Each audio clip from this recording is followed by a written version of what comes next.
What's up, everybody? Breath of the Wild was a great game. Nintendo took the original Zelda formula, then decided to smack it up, flip it, and rub it down. Oh no. And if you get that reference, you're cool with me forever. Anyway, Tears of the Kingdom continued that trend and gave us a truly amazing gaming experience. And the review showed it. 9s and 10s all over the shop. But not everyone was so impressed. There are plenty of negative reviews out there. And today, we're going to look at the worst of the worst, one-star takes from the darkest corners of the internet. And we'll try to make a little sense out of them along the way. So without further ado, let's get to it. Not like the first one at all. Far too difficult for a casual gamer. I really wanted to like this game, as I enjoyed the first one on the Switch. Problem is, Tears is far more difficult than the original. It's not a casual game at all anymore. It takes far too much effort, research online to figure out where to find hidden areas, and there are a lot of stuck points, dead ends, that have no way of getting out except going to previous game save. Pros, beautiful graphics and environments. 2. Mending, attaching, ascending. 3. Dynamic loading of zones. Developers should be commended. Cons, the controls are lazy. The jump button is at the top. Sprint is where jump should be. Attack is opposite of where every other game is. It's equivalent of having one app on an iPhone that doesn't use basic swipe functionality. Quite frankly, it's bad design. The first Zelda showed us what, where you are supposed to do, get to in a shrine via quick cutscene. This does none of that. What's worse is that on the Sky Island, you're actually given a new power, and then if you leave, because the puzzle is obscenely hidden, you don't actually have the power. Puzzles are 10 times harder. Example of nearly impossible puzzle use rewind power. Talk about next level difficulty. There are two clock handle gate puzzles that took me 2 days to get through. One puzzle! Far more fighting slash combat. Takes away the fun experience of exploring and talking to people, doing side quests. And combat is just far more difficult in this game.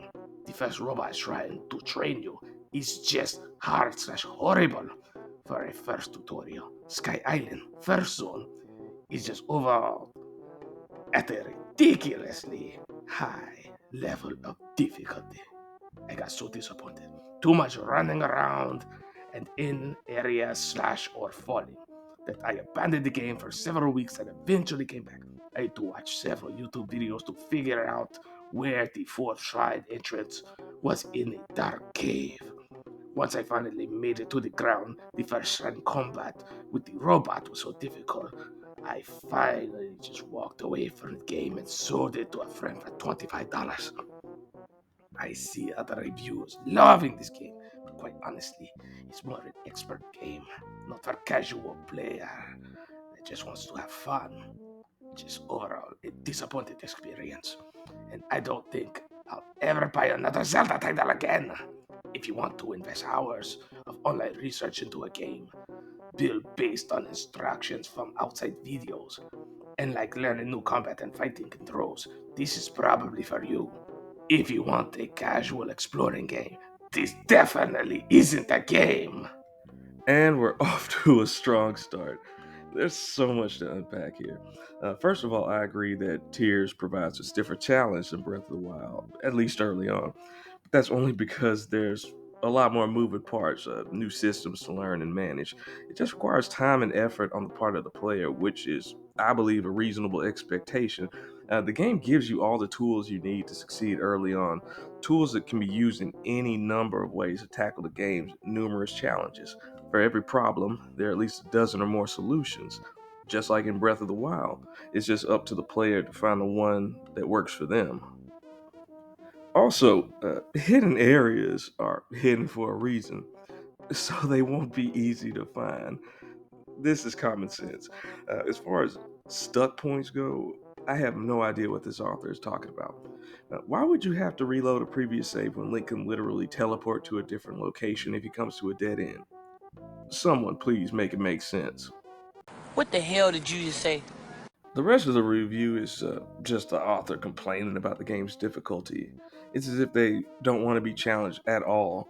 And the sad thing is, the difficulty diminishes the longer you play. In the beginning of the game, Link gets mangled and embarrassed by Ganondorf. He has to regain his former strength over time. That's a huge part of the story. If you want a power fantasy, you gotta earn it. No free rides around here. Unless you were able to take advantage of the game's duplication and infinite energy Master Sword glitches before they got patched out. But I digress. Moving on. Zelda has always struggled with sequels, from Link's Adventure to Majora's Mask to the Phantom Hourglass. Nintendo seems unable to capture magic twice with this franchise.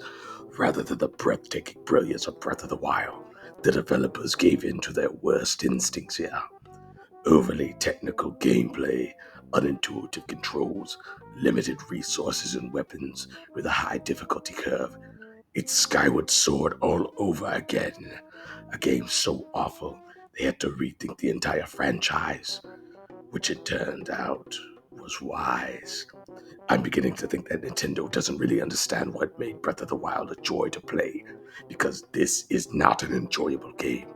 I understand Tears of the Kingdom sold a lot of copies quickly, as Zelda 2 did back in the day, but that was because of Breath of the Wild. There are going to be a lot of disappointed players in the coming weeks. This one is kind of baffling, to be honest. Nintendo struggles with sequels? I mean, sure, Link's Adventure and Phantom Hourglass did rub some players the wrong way, but since when was Majora's Mask a bad sequel? Last I checked, it was celebrated for its story, characters, and unique transformation mechanic. But what do I know? An overly technical gameplay, unintuitive controls, limited resources, and weapons with a high difficulty curve somehow makes this game directly comparable to Skyward Sword. Are you joking? Firstly, Tears isn't overly technical. Learning and mastering the mechanics simply takes time and effort. Like I mentioned before, it's the same case in any game.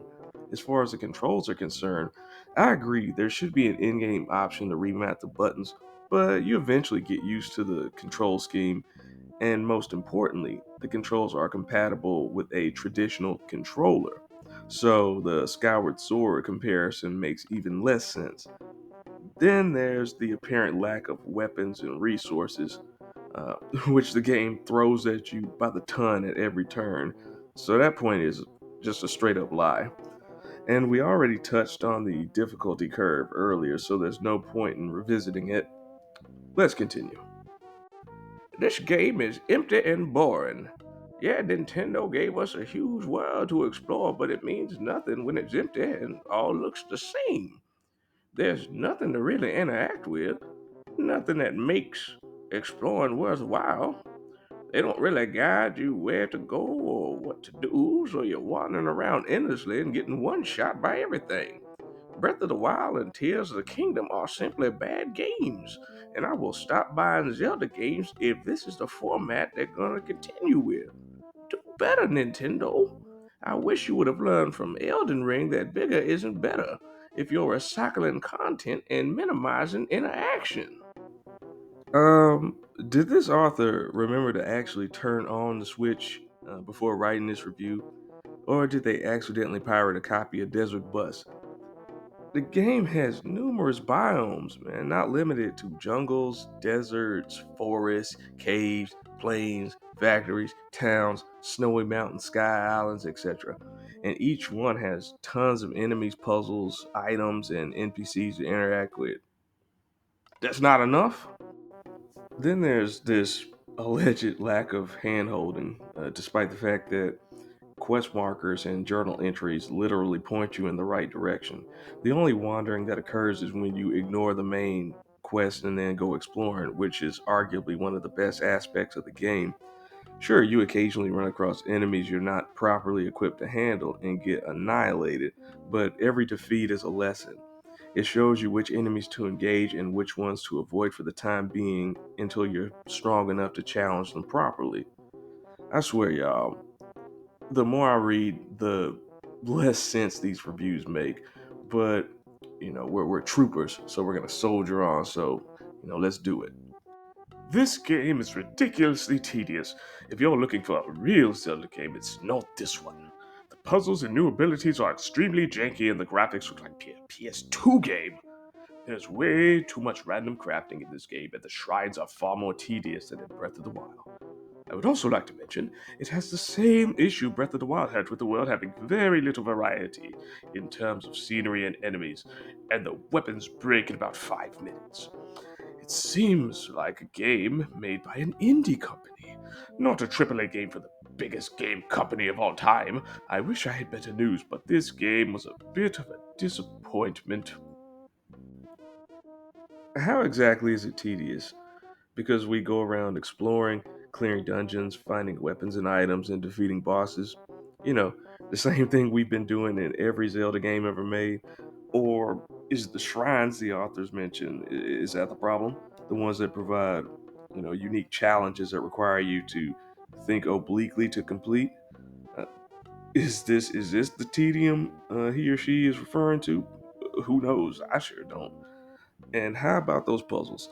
The ones that can be solved in multiple ways using, those equally janky abilities. Shame on the developers, providing player choice and the tools needed to facilitate those choices and making sure they all function properly.